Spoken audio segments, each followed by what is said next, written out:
अस्सलाम वालेकुम बेटा चैप्टर नंबर 18 जैसा कि हमने स्टार्ट किया हुआ था इलेक्ट्रॉनिक्स और इसके साबका टॉपिक के अंदर हमने देखा था कि ऑपरेशनल एम्पलीफायर इसकी कंस्ट्रक्शन कैसे की जाती है। फिर इसके अंदर हमने कुछ इसके इनपुट टर्मिनल्स की प्रॉपर्टीज़ को देखा था, जिसके अंदर हमने देखा था बेटा कि इसके अंदर दो इनपुट टर्मिनल्स होते हैं, एक को इन्वर्टिंग कहा जाता है और दूसरे को नॉन इन्वर्टिंग कहा जाता है। अब अगर तो इनपुट सिग्नल दिया जाए इन्वर्टिंग टर्मिनल के ऊपर तो ये उसको 180 के फेज़ के साथ चेंज करके देता है, उसको इन्वर्ट कर देता है, बदल देता है। और दूसरा हमने उसका टर्मिनल देखा था कि अगर उसके ऊपर इनपुट वोल्टेज अप्लाई की दी जाए तो ये बग़ैर उसे तब्दील किए उसको एम्पलीफाई कर देता है। तो आज उन्हीं एप्लीकेशन को हमने देखना है। तो बेटा ऑपरेशनल एम्पलीफायर में इनमें से कोई एक एप्लीकेशन आपसे लॉन्ग क्वेश्चन के तौर पर पूछ लेता है, एज एन इन्वर्टिंग एम्पलीफायर या फिर operational amplifier as an non inverting amplifier. दोनों में से कोई एक एप्लीकेशन भी एक दफ़ा लॉन्ग क्वेश्चन के तौर पर आपसे पूछ चुका है। बेटा हियर इज़ हमारे पास ये ब्लॉक डायग्राम मौजूद है। यहाँ इन्वर्टिंग टर्मिनल के साथ एक रेजिस्टेंस R1 को कनेक्ट किया गया है और इनपुट और आउटपुट टर्मिनल के दरमियान में बेटा ये R2 एक दूसरी रेजिस्टेंस कनेक्ट की गई है। और दूसरा जो नॉन इन्वर्टिंग टर्मिनल है बेटा इसे ग्राउंड कर दिया गया है। यहाँ R1 के ऊपर इनपुट वोल्टेज अप्लाई की जाती है बेटा Vn की सूरत के अंदर, यानी कि कोई अल्टरनेटिंग वोल्टेज यहाँ से प्रोवाइड किया जाएगा बेटा इस ऑपरेशनल एम्पलीफायर को, और आउटपुट यहाँ इस पॉइंट के ऊपर ले जाएगी। तो इसके अंदर बेटा पहली तो बात किसी भी एक ऑपरेशनल एम्पलीफायर के लिए ओपन लूप गेन में सबका लेक्चर के अंदर हमने देखा था कि ये हाई होती है, बहुत ही हाई होती है। और एक और भी चीज़ हमने चेक की थी कि ये 10 की ताकत 5 के ऑर्डर में आती है।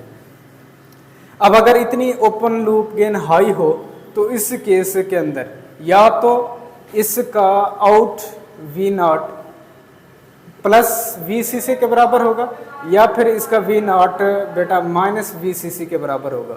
तो इनमें से कोई एक वैल्यू इसकी बन सकती है। तो हमें यहाँ कैलकुलेशंस के लिए open loop gain of N operational amplifier, इसका फार्मूला हमने अपने सबका टॉपिक के अंदर देखा था कि आउटपुट वोल्टेज क्या है और दो टर्मिनल्स के दरमियान में इन्वर्टिंग टर्मिनल और नॉन इन्वर्टिंग टर्मिनल, इन दोनों के दरमियान में voltage difference V plus minus V minus या V0 divided by VI, output voltage divided by input voltage. अब किसी भी V0 की वैल्यू के लिए यहाँ गौर कीजिए, इन दोनों का डिफरेंस बेटा 0 के बराबर होगा। उसकी वजह क्या है कि हमने सबका टॉपिक के अंदर ये भी कहा था कि input resistance of N operational amplifier ये बहुत ही हाई होती है।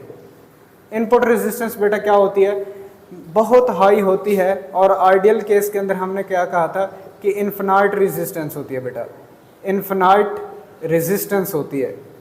ये कुछ प्रॉपर्टीज़ हमने अपने सबका लेक्चर के अंदर ऑपरेशनल एम्पलीफायर की देखी थी।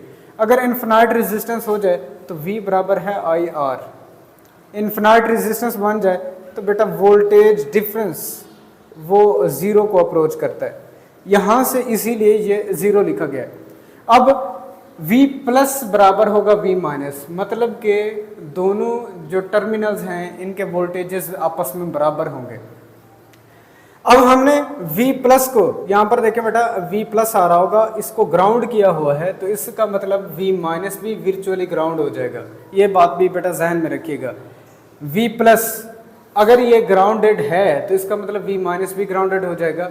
अब इन दोनों वैल्यूज़ को सामने रखते हुए अगर R1 के अक्रॉस करंट को I1 से रिप्रेजेंट किया जाए कि यहाँ I1 करंट फ्लो कर रहा है, तो I1 के लिए बाय ओहम लॉ यहाँ वोल्टेज कितना कुछ आ रहा है बेटा, देखिए इनपुट वोल्टेज और R1 के आगे इस नेगेटिव टर्मिनल का जो वोल्टेज होगा V माइनस, इनपुट वोल्टेज ये आ रहा है VI और नेगेटिव टर्मिनल का वोल्टेज, तो वोल्टेज डिफरेंस ये बन गया और R1 रेजिस्टेंस के अक्रॉस हम ले रहे हैं।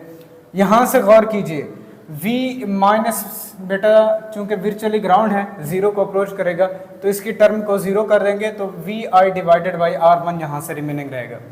करंट थ्रू R2, इस R2 रेजिस्टेंस के अक्रॉस अगर करंट को I2 से रिप्रेजेंट किया जाए तो ये I2 किसके बराबर होगा कि वोल्टेज कितना कुछ आ रहा है, इन वोल्टेजेस का पहले डिफरेंस देखिए। नेगेटिव टर्मिनल से वोल्टेज आ रहा होगा इनपुट के तौर पर, यहाँ से एंटर करेगा किसके अंदर R2 के अंदर V माइनस आ रहा होगा। आगे हमें वोल्टेज यहाँ बेटा मिल रहा है वी नॉट, तो इसीलिए वी माइनस वी नॉट का टर्म यहाँ पर लिखा गया है divided by R2। We minus बेटा 0 है तो ये टर्म निगलेक्ट हो जाएगी, माइनस का we not divided by R2, ये R2 की वैल्यू आ जाएगी। अब चूंकि इन्फिनाइट रेजिस्टेंस हो जाने की वजह से किसी किस्म का प्रैक्टिकली तौर पर करंट भी नहीं फ्लो करता, नो करंट फ्लो, ये अपने साहब लेक्चर के अंदर हम इसको देख चुके हैं, नो करंट फ्लो। अगर करंट कोई फ्लो नहीं कर रहा तो इसीलिए हम Kirchhoff point rule, Kirchhoff current rule या किरचॉफ जंक्शन रूल को इस्तेमाल कर लेंगे बेटा। इस रूल के मुताबिक कि किसी भी पॉइंट की तरफ आने वाले करंट्स का मजमुआ उस पॉइंट से जाने वाले करंट्स के मजमुए के बराबर होता है। जितने भी किसी पॉइंट की तरफ, देखिए इस टर्मिनल की तरफ आने वाले करंट्स ये हैं और जाने वाले करंट्स ये हैं। आने वाले करंट्स को मस्बत लिया जाता था, ठीक है बेटा, आने वाले करंट्स को मस्बत, और उस पॉइंट को, उस जंक्शन को लीव करने वाले करंट्स को बेटा माइनस लिया जाता है और इनका सम 0 के बराबर होता है। ये होता है Kirchhoff current rule, point rule या जंक्शन रूल बेटा।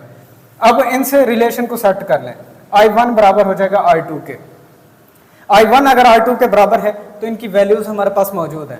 I1 की वैल्यू है बेटा VI divided by R1, input voltage divided by R1, I1 की वैल्यू, और दूसरी तरफ I2 की value minus V not divided by R2। इनकी वैल्यूज आपस में इकट्ठी कर दें। अब V not over VI gain के बराबर है तो इस V नॉट के नीचे VI को डिवाइड कर लें और R2 को यहाँ मल्टीप्लाई कर लें, नेगेटिव की टर्म भी इनके साथ एसोसिएट कर दें। V नॉट ओवर VI ये बेटा किसी भी एक ऑपरेशनल एम्पलीफायर की गेन कहलाती है, ऑपरेशनल एम्पलीफायर की गेन कहलाती है, जिसे G से रिप्रेजेंट किया जाता है। तो G बराबर है माइनस R2 ओवर R1। अब यहाँ से दो बातें नोटिस कीजिए, नेगेटिव का साइन जाहिर कर रहा है there is a phase change of, there is phase change of 180 degree between the input and output signals. 180 का फेज चेंज होगा बेटा किन के दरमियान में, इनपुट सिग्नल और आउटपुट सिग्नल के दरमियान में, या ऐसे भी कहा जाता है कि इनपुट और आउटपुट एक दूसरे के साथ आउट ऑफ फेज होंगे। अब गौर करें कि किसी भी एक ऑपरेशनल एम्पलीफायर की जो ओपन लूप गेन है ये कभी भी इस चीज़ के ऊपर डिपेंड नहीं करती कि ऑपरेशनल एम्पलीफायर के अंदर क्या हो रहा है, क्या कुछ उसके अंदर चेंजेस आ रही हैं। ये डिपेंड करता है कि R2 की वैल्यू क्या है और R1 की वैल्यू क्या है। इन वैल्यूज़ के बदल जाने की वजह से तो गेन बदल सकती है। तो बेटा ये था आज का हमारा टॉपिक, एक छोटा सा एप्लीकेशन थी ऑपरेशनल एम्पलीफायर की कि हम कैसे इसको इन्वर्टिंग एम्पलीफायर के तौर पर काम कराते हैं, और हमने इसको प्रूव किया कि कैसे ये इन्वर्ट कर देता है इनपुट सिग्नल को आउटपुट सिग्नल के अंदर। सबका लेक्चर के अंदर हमने देखा था ग्राफ के ज़रिए से, ग्राफ के अंदर हम देख रहे थे कि इसका फेज चेंज हो रहा है। आज हमने उसे मैथमेटिकल तौर पर प्रूव किया है। इंशाल्लाह अपने नेक्स्ट लेक्चर में मिलेंगे, इजाज़त दीजिए, अल्लाह हाफ़िज़।